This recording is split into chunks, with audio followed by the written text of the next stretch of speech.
everybody's here. Good morning, everybody. Thanks for being here. So just for logistics, I'm going to say a few words about what we're doing this morning with our executive orders. We have two that we're going to execute, and I'll say a few words, and then I'll pass it off to our director, Hamdi Mohammed, who will sort of serve as MC and introduce, after she speaks, our other speakers. And we're delighted to have so many council members here, elected leaders here, community leaders, representatives of people whose lives are directly affected by some of the craziness we're dealing with. And so let me dive into our executive order. So as have we seen in Portland and now in Chicago, President Trump is unilaterally ramping up his military occupation of American cities. He's even going as far as circumventing a court order from a judge that he appointed by attempting to send another state's National Guard to what they are quoting as war-ravaged cities, completely usurping local and state authority. This demonstrates to at least me, and I think to many of my friends standing with me, that he is showing no respect for the rule of law. He's making dangerous statements about American cities being quote-unquote training grounds for the military. This should cause all of us pause and concern. We cannot normalize this extreme action. This is not normal behavior. It's not rational behavior, particularly coming from the highest office in our country. And here we stand firmly against the militarization of our communities, the militarization here in Seattle of this approach. We cannot be underprepared by any stretch of the imagination at this critical moment when Trump is escalating his attacks on cities and carrying out what we believe is a cruel deportation agenda. And he's doing it with masked, ununiformed officers. That's why we are here today to sign two executive orders that are focused on protecting our local authority, our values, and increasing transparency in immigration enforcement actions. So the first executive order I'm signing today is focused on the preparedness and coordination in the event of unilateral deployment of the National Guard to our city. So basically what the first executive order will do, it will proactively evaluate and prepare all available legal options, ensuring readiness of a legal challenge in the event of an unlawful troop deployment. We are ready to fight in court. We have been successful. We monitor what's happening in other cities and other states, and we want to be ready. We will prevent the unlawful encroachment on the roles and jurisdictions of SPD, Seattle Police Department, by the federal government. Simply put, our police department will know exactly what they should do and should not do, and in no way will they enable this abuse of power from the federal government. We will establish a coordinated Seattle Resilience Task Force, which will establish clear lines of communication with Governor Bob Ferguson, the Attorney General Nick Brown's office, our City Attorney's office, and of course our community. That's going to be critical to be able to be nimble, efficient, and effective in our communications and get accurate information at a real-time basis. Fourth, this will reaffirm our unwavering support for First Amendment activities, protests, opposition, and direct the city to work with organizers to keep protests peaceful and minimize the potential for conflict. We want people to use their voice. That is part of our power. We also don't want to, as some would say, take the bait. We don't want to see anyone get in harm's way when we can't predict some of these abusive actions taken by our federal government. Now, we don't know when or if Trump will send a social media post that is targeting Seattle next. We monitor these communications, but these actions that I described in the first executive order will ensure that our city is prepared and resilient if he does. And we stand united in solidarity in this approach, and we'll do everything possible to protect our neighbors and our families. The second executive order I'm signing today is focused on strengthening services for our immigrant and refugee communities and increasing transparency and accountability around federal immigration enforcement. Now, as we've shared many times before, immigrants and refugees are part of the fabric of Seattle, what I like to say, part of our vibe, part of our rhythm, part of our family. We are proud to a city where over 140,000 residents were born in a different country. Literally proud of that.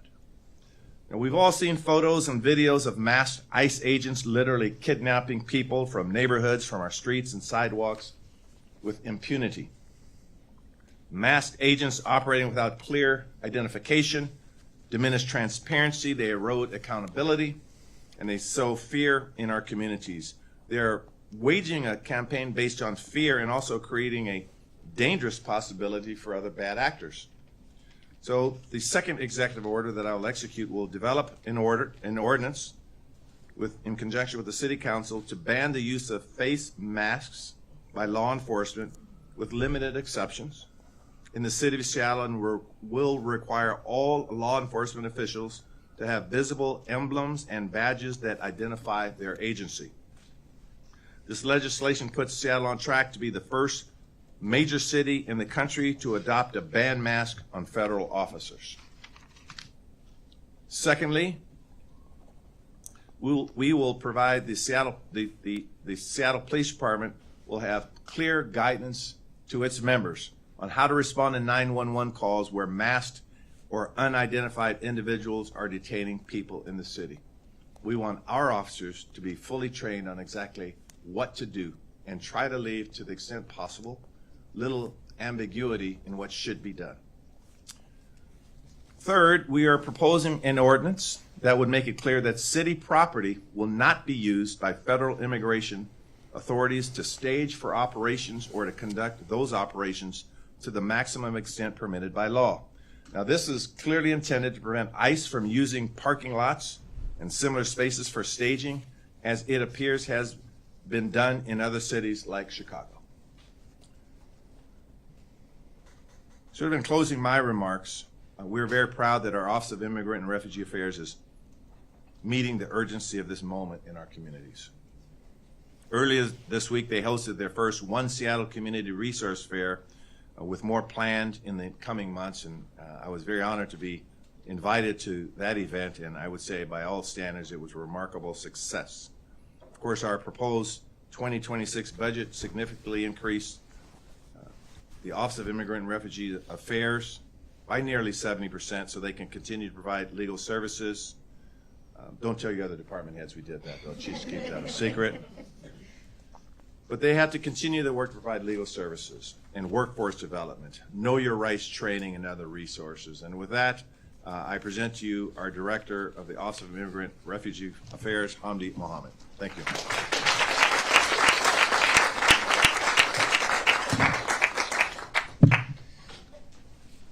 Good morning, everyone. My name is Hamdi Mohammed, and it's such an honor to be the Director of Seattle's Office of Immigrant and Refugee Affairs.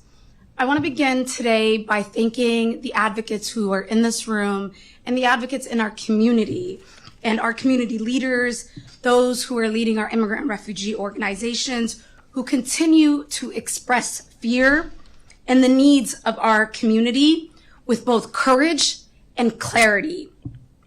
I know that the mayor listens deeply to their voices and takes them seriously. I've been in the rooms where we have had roundtable discussions with our local organizations and leaders. With his legal background, Mayor Harrell, and steadfast leadership, he continues to use every tool in Seattle's toolbox to protect our residents, to uphold Seattle's values, and I thank him for it. And I also thank the city council members who are here today who also do that work in partnership with him. I want to acknowledge that the city of Seattle consistently and proactively has been responding over the last few years to ensure that we are prepared for moments like this. From the anticipation of the threats of migrants being bused to Seattle from Texas, the city has stood together firmly and has coordinated, and to make sure that federal actions are not dividing and intimidating our city, that Seattle remains united, principled, and grounded. Look, immigrants and refugees are not outsiders to Seattle. We heard that from Mayor Harrell. They are our neighbors. They are the small businesses that help our economy thrive. They are our essential workers. I would say they are the heart of Seattle's growth and resilience. At the Office of Immigrant and Refugee Affairs, our focus in the days ahead will be to focus on these 4 key areas. 1, to coordinate with local advocates and community organizations and to keep working on making sure what we are doing is rooted in uplifting the lived experience of those in our community and ensuring that we do everything we can help protect them and responding to emerging needs. 2, it will be working across all city departments so that our actions remain aligned, coordinated, and that we do it in a way that is compassionate. 3, we'll continue to expand community education and Know Your Rights initiatives in multiple languages so that every family knows where to turn when they need protection and that they know what the existing laws are. When people feel empowered and they know their rights, they can then continue to participate in our community, and we want to continue to see that. Lastly, we'll continue to build trust and transparency to ensure that our immigrant and refugee communities continue to see Seattle as a true welcoming city. Seattle will continue to lead with heart, coordination, and courage, and will stand firm for dignity, safety, and justice for all of the people who call this beautiful city home. I thank you all for being here today, and now I have the honor of introducing One America's Executive Director, Roxana Neruzzi.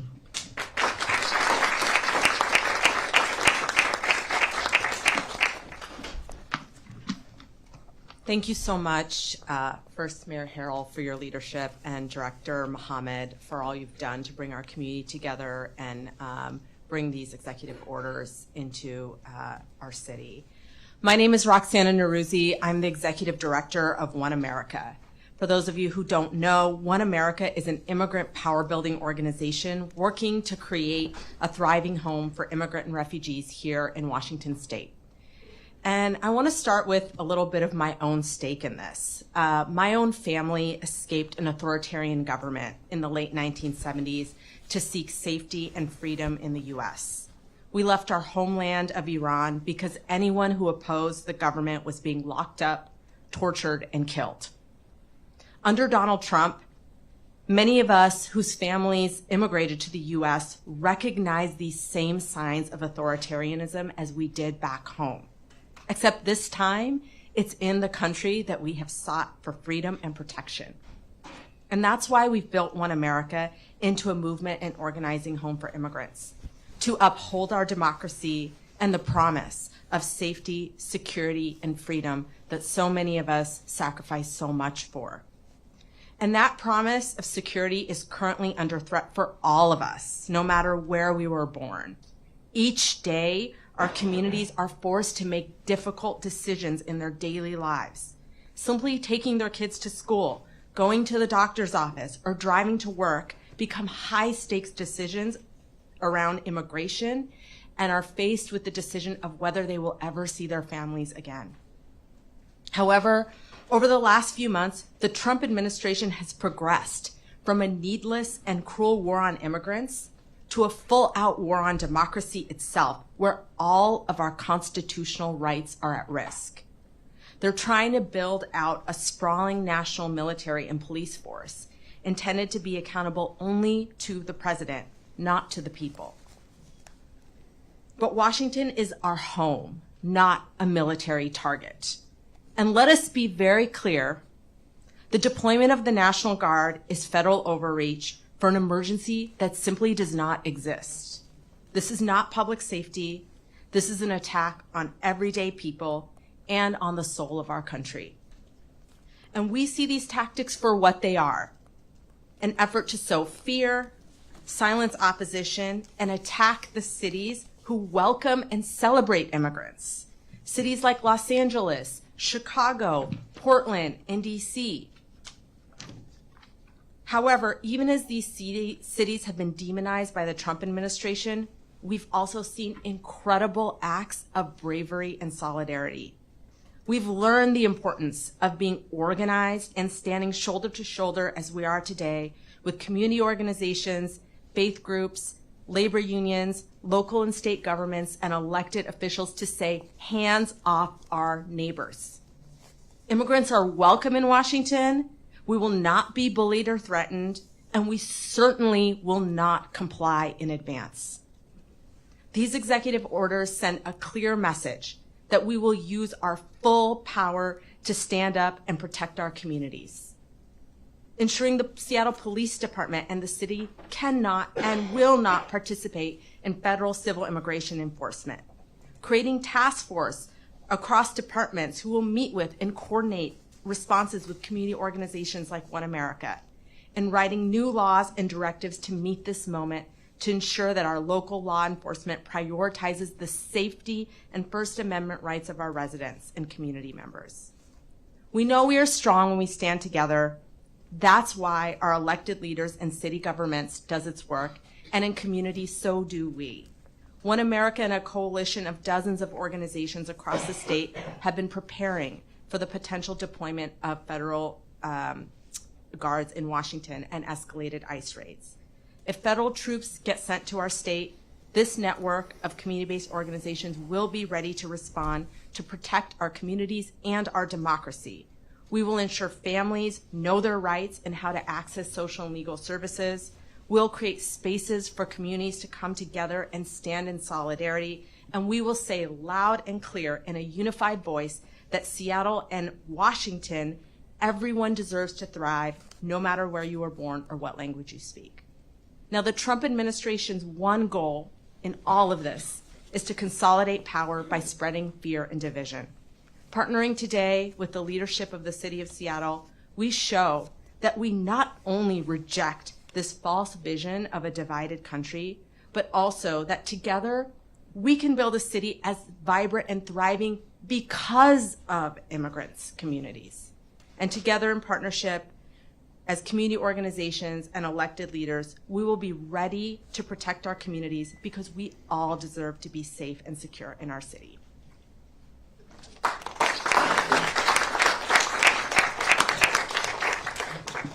Thank you, Roxana, for those remarks. Now I have the honor of introducing the Northwest Immigrants' Rights Project's Executive Director, Malu Chavez.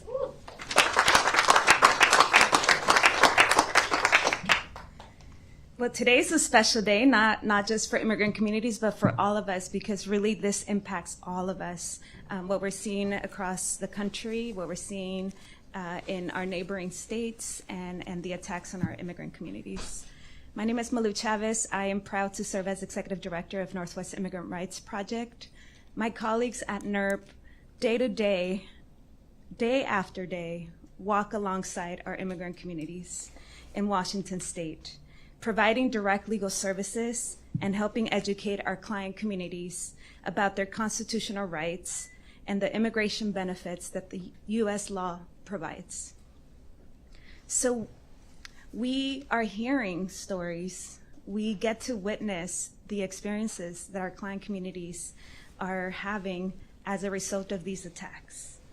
When we speak with them, when we show up in court, when we go to their interview hearings, when they walk through our door, we're hearing their stories.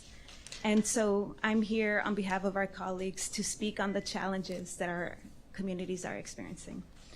We know that the federal government's stated goal is of mass detention and mass deportation. And this is supported by a discretionary budget that we saw in early July, and also by changes in law we had not seen in more than 3 decades. Today is a special day because the City of Seattle and its leadership is standing strong in its commitment and using its power to ensure that resources are used to protect against federal overreach and to safeguard our constitutional protections and freedoms. I'm thankful for the partnerships we have with the City of Seattle, its many departments, including our Office of Immigrant and Refugee Affairs, for listening to us, for listening to our community partners, and for listening to our City of Seattle residents, for taking action, for standing up and standing strong against the injustices and attacks that immigrant communities are facing at the hands of the federal administration. Mayor Harrell, City Council, and the various city departments, we are so thankful for your partnership. Your taking action means that our immigrant communities are welcome, that they are not alone, and that they will be safe. But we know that safety does not come at the expense of others' safety. And that we, as immigrant rights advocates, are also not alone in defending the rights of our communities against the erosion of fundamental rights and protections, and against a blatant disregard of the rule of law, and including due process. Thank you. Our communities are counting on your leadership to continue to protect all of us, because again, we're all impacted. Thank you.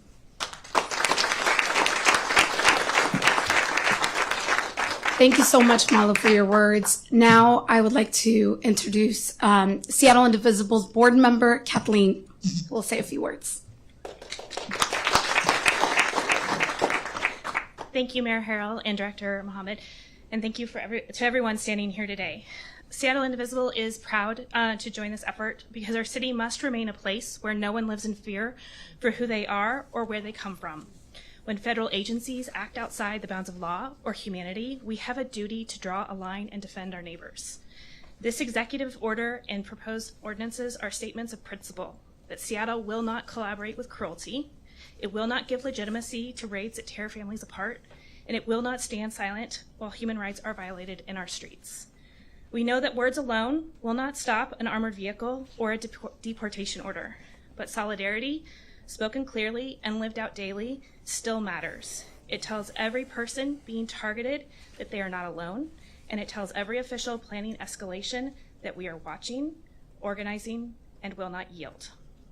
Our resolve is simple.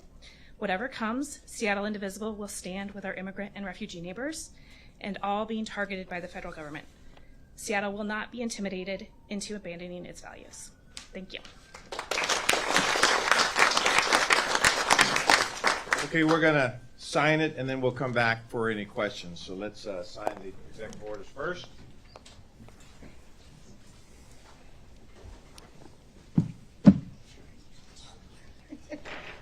I just want to make sure we're not blocking anyone. Get the photo officer. Over here, everybody, on 3, 1, 2, and 3. 1, 2, and 3. Thank you, sir.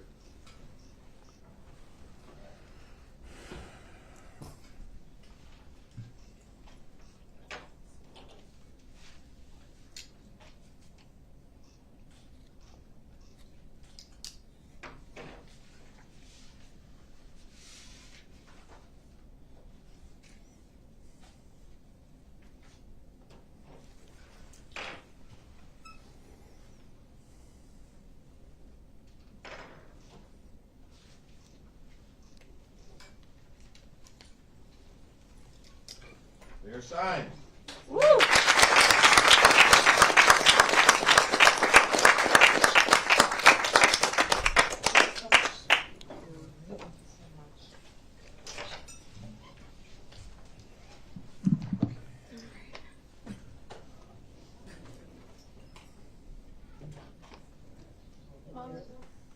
You get a pen?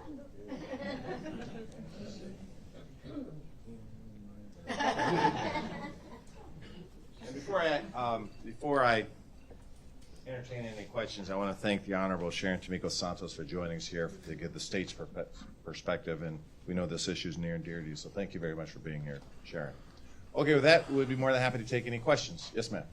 How do you think your orders will sort of interact with what federal troops might do if the president invokes the Insurrection Act to send troops here, as opposed to, I guess, what he's done so far in Portland and Chicago?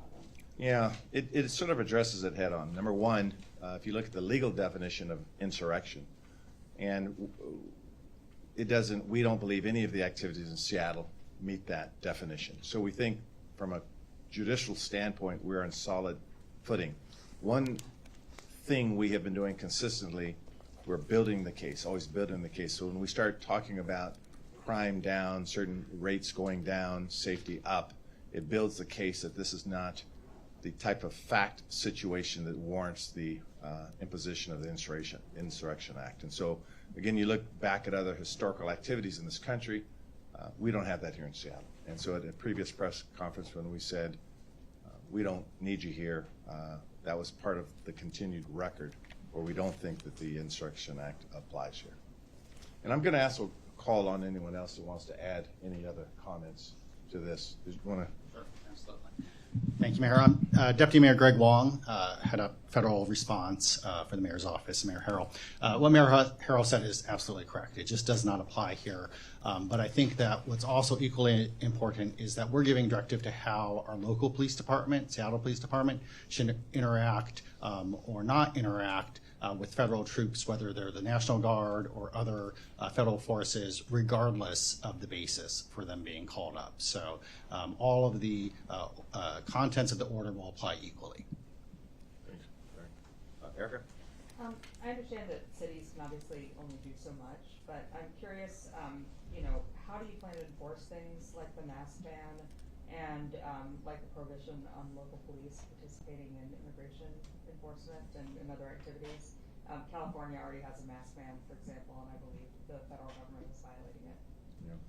So once again, we'll sort of have to cross that bridge when we come. I think as the executive of the city, we have a lot of powers to execute to enforce our local ordinances.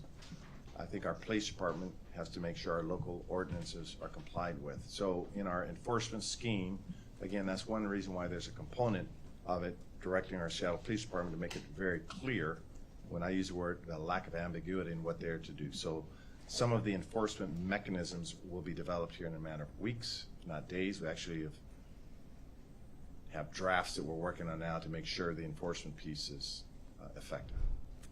And we do recognize that, again, typically this is a little atypical for the city officials to have to be at odds with the federal government in historical terms. But we realize that's the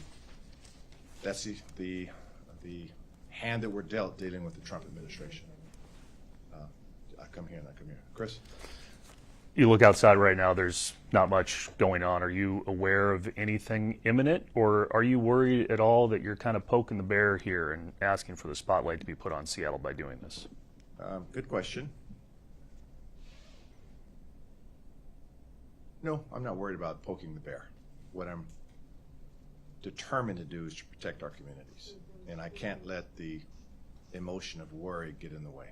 So we are very strategic, we are very intentional, but we have to be strong and united. I think that one thing the behavior we recognize from the White House, and particularly under President Trump, is they're erratic.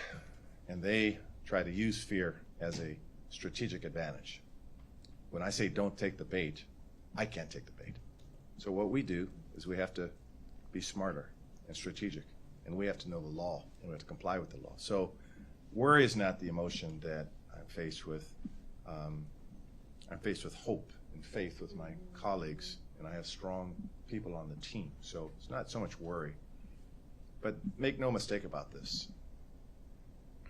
This is serious stuff, and I do recognize the gravity of the issue. Yes, sir. Mayor, I guess this morning a White House advisor said that the president has plenary authority or complete authority to do these actions. What do you say to that in response? I'd say that under the law, I disagree. That if you look at the supremacy clause in the Constitution and you look at the prohibitions around that, this does not give the federal government absolute power. In fact, there are safeguards that both states and cities have to protect themselves from this kind of federal overreach. That particular clause has built-in safeguards as well. So we think that, once again, they are misaligned and violative of the law, and that our executive order will be compliant with the law, as are our lawsuits against the Trump administration. Okay, seeing did I see? Yes, another bite at the apple. I'll come back to you. I'll come back to you. I'll come back to you. Go ahead. President Trump today said that the mayor of Chicago should be arrested, and so What do you make with those comments in context of what you're doing here today? So I don't think Brandon Johnson should be arrested.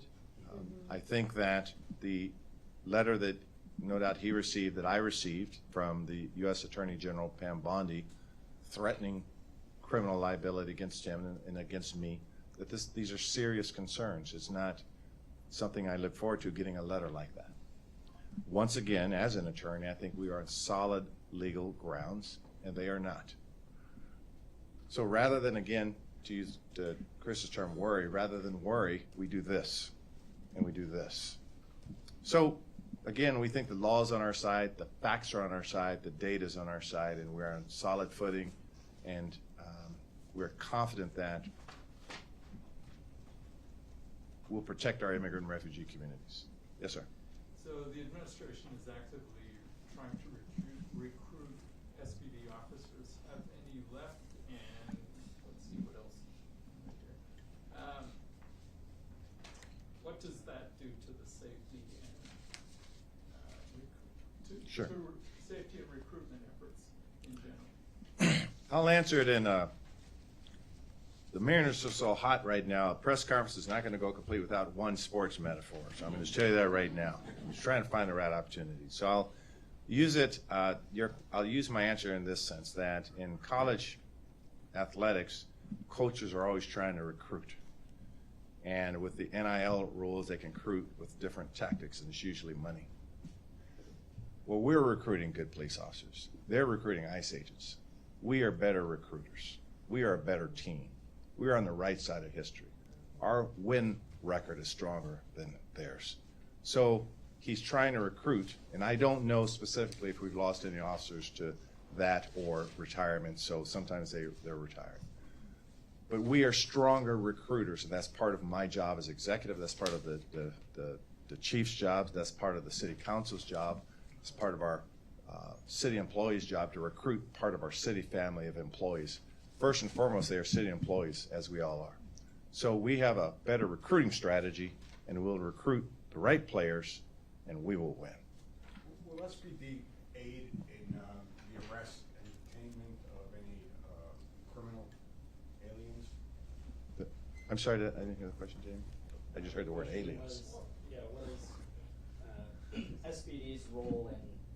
Will they help out if they need the help? If they're in a situation where they need the help, will SPD help them out in detaining or arresting any criminal aliens wanted with detainers? Any of that criminal records? No, under the Keep Washington Working Act and the state code, our police officers in all jurisdictions, including SPD, are not cooperating with ICE immigration. That is solely in the jurisdiction of the federal government, not local authorities cooperating. Yes. If SPD doesn't follow the law, or if certain officers don't follow the law, requiring them not to participate, is that just going to be the regular process where there is a complaint and it goes to OPA and months or years later there's potential penalties, or are you going to build more of an enforcement mechanism into this? Yeah. You think you take that? Sure. So first, I think that's a little bit of a hypothetical. What we're doing here is clearly giving a directive that we expect the officers to follow the law and how they should do so. So that's one of the things in this executive order, is ensuring that there's accountability and clear expectations for officers. And to the earlier question about who we recruit, we're trying to recruit the right people. If somebody wants to go be an ICE agent because they want to take part in Trump's agenda, that's not the kind of person that we need on our force anyways. So we don't expect that will happen. But if they do, then we are obligated under our agreements and our labor agreements to follow certain processes and follow certain laws that call for accountability. And so we will make sure that those accountability procedures and ordinances are followed, but we expect all officers to comply with these orders and with the law at all times. I'm looking more at this, it says in both orders that Seattle police will respond to 911 calls, when there's an immigration enforcement action, and also trying to sort of keep the peace when there's protests. Are you setting up, do you see potential for some sort of conflict between SPD and federal troops or immigration agents under these orders and what you're asking the police to do? Well, let's be clear. I kept using the word unambiguous, trying to make sure that our officers know what to do. Our officers are required to make split-second decisions, but they're also required to be under a command structure. And so in order to avoid unnecessary conflict or fisticuffs or whatever you want to call it, conflict out there, we are asking our police department to make it crystal clear what's to happen if in fact an immigration action is taken. We know that the law is clear that they are not to cooperate, but we want to go through fact patterns and situations, and that's exactly what I'm directing them to do. Are you asking them to confront federal troops or federal immigration agents to defend citizens here? I don't think you Or not citizens, heard the anyone. word confront from my mouth, and you didn't see it in executive order, so we're not asking for that kind of confrontation, no. If an ICE agent if his life is in danger, if he needs the help of an SPD officer, they're just gonna sit back and let him deal with it and possibly lose his life? Okay, so let's keep going down the roll of hypotheticals here. So now you're proposing a situation where an ICE agent is injured and... Or in fisticuffs or some kind of conflict Okay. with a criminal. So let's be clear that just based on historical practices, ICE agents don't work alone. They are with other ICE agents. So my assumption at this point would be that they have the protocols in place, direct orders in place on what they are to do if one goes down and one injured. That is not our role to make that determination now. That is their role should they take an action on what they should do should they fall or get injured. That is their responsibility. And of course, that is a risk they take, particularly when they're coming in a jurisdiction that where they're not wanted. We're not talking about the law. Excuse me. We're talking about a call for help. A call for help from SPD, From an ICE agent? Any kind of federal agent are on the scene. A call Yeah. for help. Is your police department not going to respond? So, to my knowledge, an ICE agent in duty has never made a 911 call to the local jurisdiction. So I don't know what will happen in this unprecedented situation, but I'll be more than happy to give you an answer offline, because again, these are hypothetical situations. My guess would be they are not going to stop their ICE enforcement and call 911. We've seen no fact patterns in the country where that has occurred, so I don't anticipate that occurring here, but I will work with our 911 dispatch center to have an answer on what will happen if an ICE agent actually calls 911. But again, that's unprecedented and probably unlikely. Yes, sir. Mayor, I was wondering to what degree are you brainstorming with other democratically led cities in facing these issues? Absolutely. So I think, I have leadership positions with the African American Mayors Association and the U.S. Conference of Mayors, and I have friends who are mayors all over the country. And we look at what they do, and they look at what we do. And so I do talk to them on occasion when, I think it was just last weekend when Mayor Keith Wilson in Portland had an unprecedented situation. He and I talked 2 times early that morning to brainstorm. So there will continue to be a brainstorming process by which we can help one another. I will gladly share our executive orders with other cities. That's what we do. That's how mayors work together, and we'll continue to do that work together. Okay, well, we've addressed real life situations. We've addressed hypotheticals. I want to thank all of the speakers for coming here. I want to thank the City Council for being here. I counted you down. There's only 4, so we're good. We didn't have a quorum here. And most importantly, I want to thank the community-based organizations and Hamdi for your strong leadership. We could not have had the right person at the right time at this moment. So thank you, community, and thank all of you for being here. Onward and for One Seattle. Thank you.